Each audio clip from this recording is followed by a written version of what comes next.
जिस दौर में हिंदुस्तान में पंडित अटल बिहारी वाजपेयी की सरकार चल रही थी, उस वक्त भारतीय जनता पार्टी के भीतर मोहम्मद अली जिन्ना के इस नाती की इतनी हैसियत थी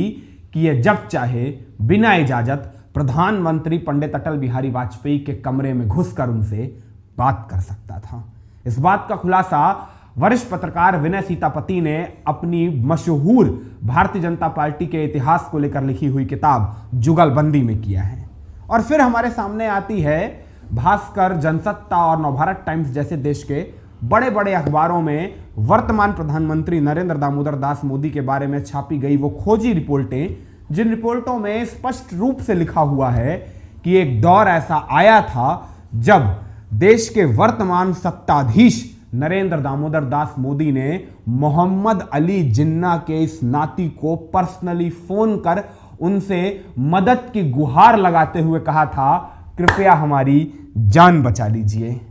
तो सवाल तो उठता है कि आखिर पाकिस्तान बनाने वाले मोहम्मद अली जिन्ना के इस नाती का भारतीय जनता पार्टी के साथ ऐसा कौन सा अफसाना है जो इसे इतनी ताकत देता है कि प्रधानमंत्री के पद पर बैठने वाले पंडित अटल बिहारी वाजपेयी भी हर वक्त इस शख्स से बात करने के लिए विवश दिखाई पड़ते हैं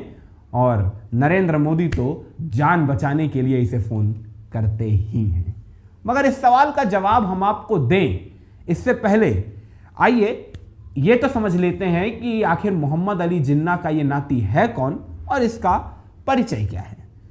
तो मोहम्मद अली जिन्ना के इस इकलौते नाती का नाम है नस्ली, जो मोहम्मद अली जिन्ना की इकलौती संतान यानी उनकी बिटिया दीना के बेटे हैं। वो दीना जिसने 1947 में भारत पाक विभाजन की शाम अपने खुद के पिता, अपने खुद के वालिद मोहम्मद अली जिन्ना के बनाए गए मुल्क पाकिस्तान के खिलाफ बगावत का झंडा बुलंद करते हुए अपने पूरे परिवार के खिलाफ जाकर हिंदुस्तान की धरती को चुना था, यहां रहने का फैसला किया था, बावजूद इसके कि उसके वालिद समेत उसका समूचा खानदान पाकिस्तान की हुकूमत में जाके बैठ रहा था। और आगे चलकर जिन्ना की इसी इकलौती बिटिया दीना के इसी इकलौते बेटे नस्ली ने अपनी बाकमाल बिजनेस स्ट्रेटजीज के दम पर 70 के दशक के पूर्वार्ध आते आते देश के उस सबसे प्रतिष्ठित वाडिया समूह के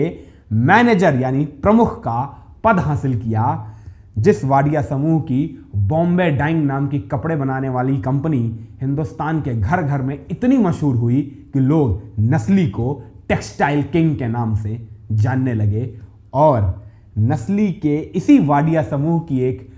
बिस्किट बनाने वाली कंपनी ब्रिटानिया का जायका हिंदुस्तान के घर घर की जुबान तलक इस कदर पहुंचा कि आप आज तलक चाय में बोर के ब्रिटानिया का मैरीगोल्ड और ब्रिटानिया के रस्क खाते रहते हैं। तो याद रखिएगा, आपसे जब कभी ब्रिटानिया मैरीगोल्ड का पैकेट खोलिए या ब्रिटानिया का रस्क चाय में डिप करिएगा कि ये जिन्ना के नाती के बिस्किट और रस्क हैं। तो उम्मीद करता हूं अब आपको मोहम्मद अली जिन्ना के इस नाती नस्ली का समूचा परिचय तो मिल ही गया होगा। अब अगर समझने की कोशिश करें कि जिन्ना के इस नाती का भारतीय जनता पार्टी के साथ जुड़ाव कैसे हुआ और भाजपा के साथ इसके अफसाने की शुरुआत कैसे हुई, तो इसके लिए तो आपको चलना पड़ेगा 60 के दशक के उत्तरार्ध के उन वर्षों में जब भारतीय जनता पार्टी भारतीय जनसंघ हुआ करती थी। वो भारतीय जनसंघ जिसके सबसे बड़े फंडरेजर हुआ करते थे चंडिका दास अमृतराव देशमुख यानी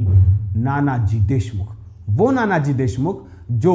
भारतीय जनसंघ के भीतर लाए जाने वाले फंड का एक बहुत बड़ा हिस्सा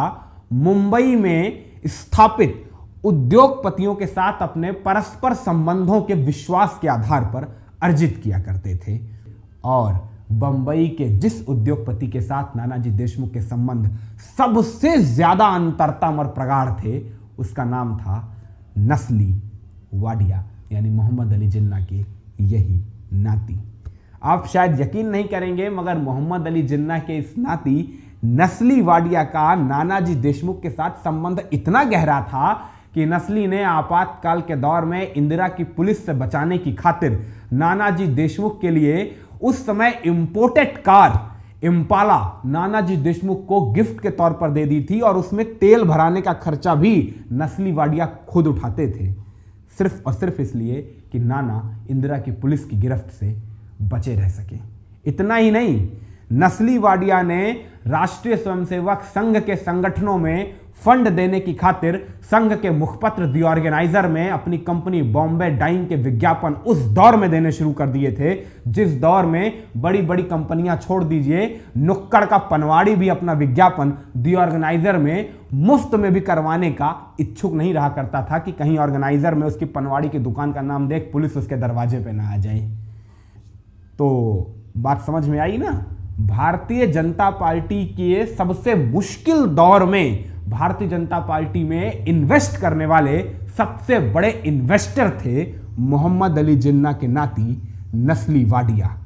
और जाहिराना तौर से वक्त के साथ जैसे जैसे भारतीय जनता पार्टी का काडर बढ़ा वैसे वैसे नस्ली का भारतीय जनता पार्टी को देने वाला चंदा भी बढ़ता गया, जो बढ़ते बढ़ते एक दौर में इतना बढ़ गया कि उसी चंदे की यह ताकत थी कि नस्ली अटल बिहारी वाजपेयी की सरकार में जब चाहे तब प्रधानमंत्री अटल बिहारी वाजपेयी से मिलने उनके कमरे के भीतर जाने की हैसियत रखते थे और अटल बिहारी वाजपेयी भी नस्ली के हर प्रस्ताव पर सोच समझकर टिप्पणी दिया करते थे। तो उम्मीद करता हूं अब आपको मोहम्मद अली जिन्ना के इस नाती का भारतीय जनता पार्टी के साथ जुड़ाव कैसे हुआ और भारतीय जनता पार्टी में उसकी इतनी हैसियत कैसे हुई, ये समूचे समीकरण समझ में आ गए होंगे। तो अब चलते हैं सीधा नरेंद्र दामोदर दास मोदी और मोहम्मद अली जिन्ना के इस नाती के उस अफसाने की ओर जिस अफसाने का जिक्र हमने थंबनेल पर किया था। मगर क्या है, इसमें एक मुश्किल है। असल में नरेंद्र मोदी और नस्ली वाडिया के इस किस्से को समझने के लिए आपको चलना पड़ेगा आज से करीब 26 बरस पहले उस कच्छ के वीराने में जहां 26 जनवरी बरस 2001 के रोज वो विनाशकारी भूकंप आया था जिसने एक झटके में 12,000 लोगों को लील लिया था और लाखों लोगों को दर दर की ठोकरें खाने के लिए बेघर कर दिया था। और जब इसी भूकंप की महाविनाश लीला की ग्राउंड रिपोर्ट जानने की खातिर नरेंद्र दामोदर दास मोदी ने भुज का ग्राउंड जीरो का दौरा किया था, तब मोदी ने देखी थी भुज के लाखों लोगों की वो बेचारगी जिस बेचारगी की ओर न देश की मीडिया का ध्यान जा रहा था, ना गुजरात के ही किसी बड़े नेता या सामाजिक संगठन का। मोदी ने अपनी आंखों से देखा कि कैसे लाखों लोग एक अन्न के दाने के लिए तरस रहे थे, किसी के पास खाने को कुछ नहीं था, छोटे छोटे बच्चे भूख से बिलक रहे थे, वयोवृद्ध लोग एक रोटी की तलाश में इधर उधर भटक रहे थे, गर्भवती महिलाएं थीं जिनकी जीवन रक्षा के लिए अन्न जरूरी था। मगर मुश्किल यह थी कि मोदी भली भांति जानते थे इतने बड़े जनमानस की खातिर अन्न की व्यवस्था करने के लिए ना गुजरात सरकार के पास तब संसाधन थे, ना पैसे थे और ना ही इतना वक्त था कि इतने बड़े जनमानस के लिए तत्काल अन्न का प्रबंध किया जा सके। ऐसे में मोदी को याद आया ब्रिटानिया कंपनी के मालिक नस्ली वाडिया का नाम, और तब मोदी ने नस्ली वाडिया को पर्सनली फोन किया और फोन कर उनसे मदद मांगते हुए कहा कि प्लीज हमारी मदद कर दीजिए वरना लाखों लोगों की जानें चली जाएंगी, कृपया कर जल्द से जल्द जितने हो सके उतने बिस्किट भुज भेज दीजिए। और आप यकीन नहीं करेंगे, नरेंद्र मोदी के उस एक फोन कॉल के बाद 24 घंटे के भीतर भीतर नस्ली ने 10 लाख कार्टन से भी ज्यादा ब्रिटानिया के बिस्किटों की लाट भुज की सरजमी पे उतार दी। ये इतने बिस्किट थे कि भुज के लाखों लोगों ने आने वाले 6 महीनों तक इसी बिस्किट के सहारे अपनी जिंदगी गुजारी, इसी बिस्किट के सहारे अपने प्राणों की रक्षा की। ये भारतीय राजनीति के वो किस्से हैं जिन किस्सों पर आमतौर से लोगों की नजर कभी जाती नहीं। इसीलिए जब मैंने ये कहानी पढ़ी तो मुझे लगा कि ये कहानी आप तक जरूर लेकर आनी चाहिए। अब अगर ये कहानी आपको अच्छी लगी हो तो कृपया वीडियो को लाइक करना मत भूलिएगा, चैनल को सब्सक्राइब करना मत भूलिएगा, जिससे ऐसे ही दिलचस्प सियासतदारों के ऐसे ही हैरतअंगेज किस्से आने वाले वक्त में भी लगातार आप तक यूं ही पहुंचते रहें।